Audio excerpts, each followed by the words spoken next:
Bonjour, prêt pour notre petit voyage? Alors aujourd'hui, on embarque dans le bateau de Hanouka, qui commencera ce soir. Pour cette journée, j'aimerais rappeler deux choses, deux éléments dont j'ai parlé hier et qui vont être importants pendant toute cette semaine et où il y a quelque chose à vivre. La première, c'est parler de la famille des Maccabées. Alors oubliez ce que veut dire Maccabée en français parce que ça n'a rien à voir. Mais les Maccabées, c'était le nom de cette famille de sacrificateurs, de prêtres qui normalement étaient appelés à servir Dieu en Israël. Donc, je vous fais un petit rappel. Vous savez que Dieu avait mis à part la tribu de Lévi pour s'occuper de tout ce qui tournait autour du service du tabernacle. Et puis dans cette tribu de Lévi, il avait mis à part une famille qui était la famille d'Aaron. Et cette famille-là, elle était chargée de s'occuper de tout ce qui était nécessaire pour que la présence de Dieu puisse venir et demeurer au milieu de son peuple. Donc il s'occupait des sacrifices, il s'occupait d'offrir les parfums, il s'occupait de changer les pains, il s'occupait de l'huile pour le chandelier, il s'occupait de tout ce qui participait au culte rendu à Dieu et qui faisait que la présence de Dieu demeurait au milieu de son peuple et que Dieu du coup régnait au milieu de son peuple. On le redira plusieurs fois dans cette semaine, celui qui est adoré, c'est celui qui règne. C'est un principe spirituel, c'est pas seulement lié à Israël, c'est vrai pour toutes les nations et c'est vrai pour l'univers dans son ensemble. Celui qui reçoit l'adoration, c'est celui qui règne. Normalement, c'était l'appel des Maccabées, c'était l'appel de cette famille. Mais les occupants étaient arrivés, le temple a été profané, souillé. Il y a même à un moment donné une statue de Zeus qui a été construite au milieu du temple. Il y a des porcs qui ont été offerts sur l'autel des holocaustes. Et les sacrificateurs, les prêtres ont été renvoyés chez eux. Et je vous ai raconté cette histoire où le père de cette famille, normalement, devait offrir des sacrifices aux dieux grecs et il a refusé. Donc ils sont positionnés vraiment comme des adorateurs du seul Dieu d'Israël, du seul Dieu vivant. Et c'est un des aspects que j'aimerais relever de cette fête de Hanouka. La réalité, c'est que dans la Nouvelle Alliance, alors que nous faisons partie de ce royaume que Jésus a inauguré, de cette création que Jésus a inaugurée, nous sommes appelés un royaume de sacrificateurs. Et dans ce royaume de sacrificateurs, nous sommes appelés à manifester le règne de Dieu. D'ailleurs, royaume de sacrificateurs, ça marque vraiment ce lien entre la sacrificature et la royauté, la prêtrise et la royauté. Et quand nous remplissons notre office de sacrificateur, alors nous accueillons aussi la présence et nous accueillons l'autorité de Dieu pour régner et nous participons à son règne. 2 siècles avant Jésus, c'est cette famille de sacrificateurs et de prêtres qui se lève pour se positionner et pour quelque part élever un rempart non seulement face à l'occupant mais surtout face aux puissances spirituelles qui revendiquent le pays. Donc j'en viens à la deuxième chose que j'ai dite hier. L'occupant était gréco-syrien. Ça veut dire que sur cette terre d'Israël, ils essayaient de détruire, ils venaient avec la culture grecque en essayant de détruire la culture juive. Une pensée grecque pour essayer de détruire la pensée biblique. Loin de moi l'idée de dire que tout ce qui vient de la Grèce est mauvais. Il y a de très bonnes choses que la Grèce a faites. Et d'une certaine manière, elle a ouvert aussi un chemin par les questionnements qu'elle avait dans la période qui entoure la vie de Jésus. Les questionnements qui sont venus de la Grèce ont aidé vraiment l'évangile à percer d'une certaine manière. Mais derrière la Grèce, comme derrière Israël, il y a des puissances qui sont là. Il y a une réalité qui est là. Derrière Israël, derrière le peuple d'Israël, il y a un Dieu qui a choisi de se manifester au travers d'un peuple et d'envoyer le salut au travers de ce peuple. Derrière la Grèce, il y a des puissances qui sont là et qui essayent aussi de gouverner et qui essayent aussi de régner sur la terre.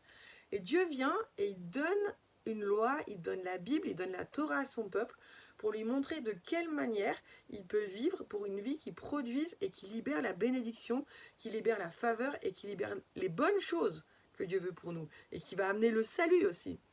Et de la même manière, avec la Grèce et avec les dieux qui sont derrière, il va y avoir une culture et il va y avoir une manière de penser qui va être amenée et qui vient s'opposer à la manière de penser biblique et qui s'oppose à la culture biblique. Et cette période de la fête de Hanouka, elle est la période de ce choc vraiment entre la pensée juive et la pensée grecque, la culture juive et la culture grecque, la pensée de la Bible et la pensée des dieux grecs. Et c'est quelque chose qu'on va retrouver dans la Bible. Il y a au moins 2 mentions en fait de ce combat spirituel qui est là. Il y a une mention qui est dans Zacharie 9 au verset 13.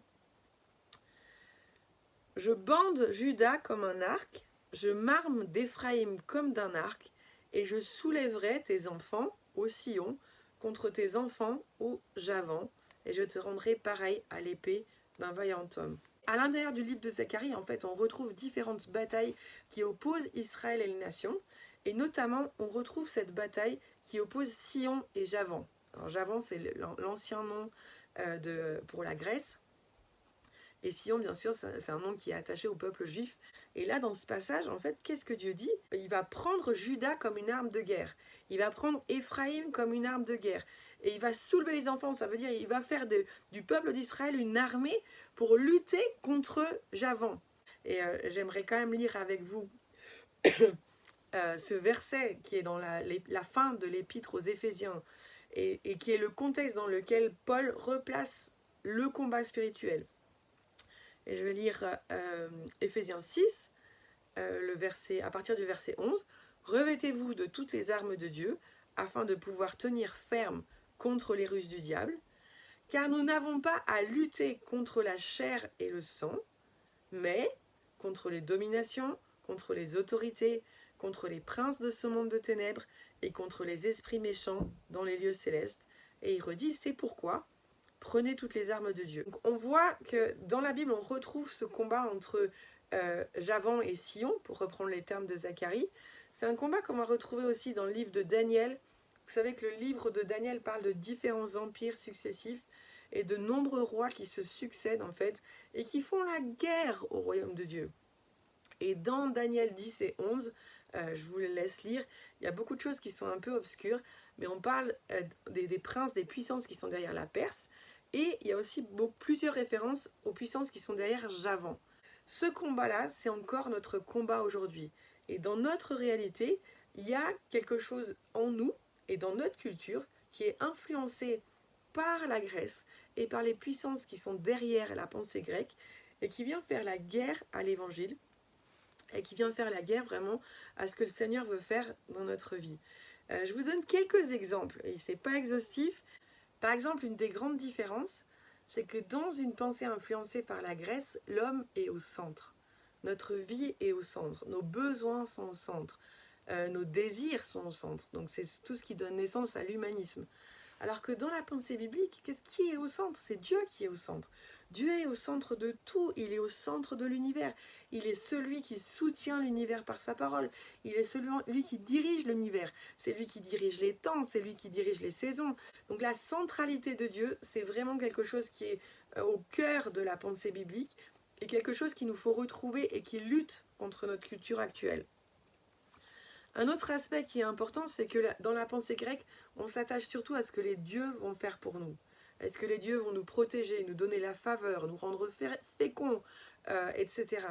Alors que dans la pensée biblique, on est intéressé par la personne de Dieu lui-même. On est intéressé par la nature de Dieu. Dans Exode 15, quand Moïse a ce cantique après que Dieu a fait traverser la mer Rouge, bien sûr, il est question de ce que Dieu a fait, du fait qu'il a repoussé l'armée des Égyptiens. Mais à un moment donné, il y a ce cantique qui émerge de Moïse et qui dit « Qui est comme toi parmi tous les dieux, magnifique en sainteté, admirable, etc. » Et à ce moment-là, en fait, ce que Moïse fait, c'est qu'il décrit pas seulement Dieu dans ses œuvres, mais il décrit Dieu dans qui il est. Et il honore Dieu, et il adore Dieu, et il le célèbre dans sa nature. Et c'est quelque chose qui est vraiment propre à la Bible. Notre Dieu, le Dieu qui est venu en Jésus, le Dieu d'Israël, est un Dieu qui a envie de se faire connaître. Il veut que nous sachions qui il est et il veut que nous l'adorions tel qu'il est. Donc on n'est pas seulement dans une espèce de troc où on adore Dieu, on lui offre des offrandes, des sacrifices, et puis en échange il nous donne un petit peu de protection, un petit peu de santé, de richesse, etc. Ça c'est une pensée païenne, c'est une pensée grecque. La manière dont nous sommes censés vivre avec Dieu, c'est dans une relation où Dieu nous connaît et où nous connaissons Dieu. Et dans une relation dans laquelle ce qu'il est aussi important que ce qu'il fait. Cette connaissance de Dieu, du coup, c'est vraiment une connaissance qui est proche, et c'est un autre aspect qui sépare la pensée influencée par la Grèce d'une pensée biblique. C'est le fait que dans la pensée grecque, notre connaissance est beaucoup liée au savoir.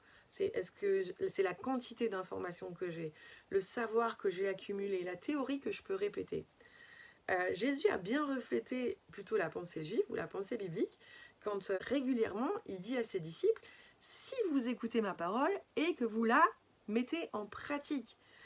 Qu'est-ce que Jésus est en train de dire? C'est que si vous voulez connaître la vérité dont je suis en train de vous parler, vous devez m'entendre, m'écouter et mettre cette chose en pratique. Aussi longtemps que vous ne l'avez pas mise en pratique, vous ne la connaissez pas. Aussi longtemps qu'on n'a pas fait l'expérience de Dieu, nous ne le connaissons pas. Tant que nous n'avons pas rencontré Dieu, nous ne le connaissons pas. Et ça, c'est quelque chose qui est très biblique et qui est vraiment très présent dans la pensée juive, c'est que la connaissance n'est jamais qu'une théorie. Oui, il y a du savoir, oui, il y a des informations, oui, bien sûr, on a besoin d'un certain volume de connaissances à ce niveau-là. Mais cette connaissance, elle ne devient une connaissance que si elle est éprouvée dans la réalité, qu'elle est mise en pratique. Comment est-ce que je connais une vérité quand je l'applique dans ma vie? Aussi longtemps que je ne l'ai pas appliquée, je ne la connais pas. J'en ai le savoir, mais je ne la connais pas. La connaissance au sens biblique, c'est une connaissance qui est éprouvée et c'est une connaissance de l'intérieur. Et puis, il y en a beaucoup d'autres. Mais une dernière chose que j'aimerais relever, c'est la notion de la réussite et du succès. Dans la pensée grecque, la réussite et le succès sont attachés au fait d'acquérir de la réputation, d'acquérir de l'argent, d'acquérir du pouvoir, d'acquérir de la beauté et de la magnificence. Donc le succès est beaucoup manifesté par l'apparence et par les signes extérieurs de richesse à tous les niveaux. Ça peut être une richesse relationnelle, intellectuelle, matérielle, mais on va manifester extérieurement cette richesse et on manifeste extérieurement ce succès et cette réussite. Dans la pensée biblique, ce qui fait de nous des gens qui réussissons, c'est que nous connaissons Dieu, nous connaissons sa volonté et nous faisons sa volonté. Tu réussis, tu as du succès parce que tu accomplis la volonté de Dieu. Parfois, les signes extérieurs vont suivre. Parfois, les signes extérieurs ne suivent pas. Mais l'important n'est pas à l'extérieur. La récompense n'est pas à l'extérieur. La plus grande récompense, elle est à la fin des temps, devant le Seigneur, quand mes œuvres sont jugées, que tout ce qui finalement n'était pas si important se dissipe ou est brûlé, et que l'or reste. Et c'est quelque chose qui nous défie, mais c'est la pensée biblique. Ce qui reste à la fin, ça sera l'or. Et de quoi est fait l'or? L'or est fait de ma connaissance de Dieu et de l'obéissance dans laquelle j'aurai marché en faisant sa volonté, avec amour, pas par devoir, mais avec amour. Voilà quelques différences qui viennent vraiment taper dans des choses précises de notre vision du monde en ce qui concerne la pensée juive et la pensée grecque. Et cette période de Hanouka, elle est un appel pour nous vraiment à retourner à une vraie adoration.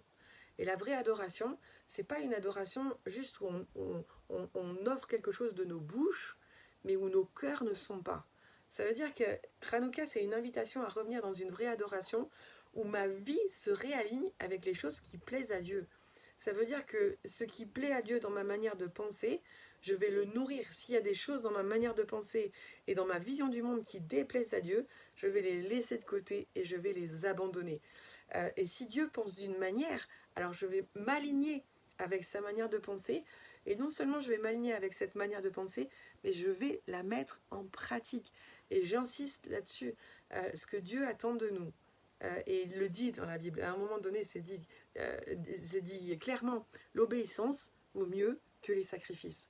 Pourquoi? Pas parce que les sacrifices ne sont pas importants, mais parce que si les sacrifices sont juste un signe extérieur qu'on offre à Dieu pour être un peu quitte avec lui, mais qu'à l'intérieur nos cœurs ne sont pas donnés pour lui, alors on n'est pas dans cette connaissance, dans cette relation et dans cette obéissance qui fait que nos vies sont comme de l'or et qu'à la fin il y a quelque chose qui tient.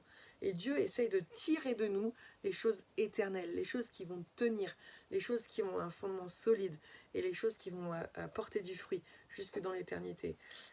Alors dans cette période de Hanouka, on veut se réinstaller dans cette vraie adoration, on veut prendre conscience du combat spirituel qui est là et qui est en nous, comme autour de nous, et qui oppose la pensée influencée par les puissances qui sont derrière la Grèce, de la pensée que Dieu nous a donnée. Dans tous les domaines, je veux donner à Dieu la possibilité de me réaligner sur sa manière de penser, de manière à ce que je puisse l'adorer de tout mon cœur, de toute mon âme, de toute ma force et de toute ma pensée. Et ça, c'est vraiment Hanouka. Soyez bénis!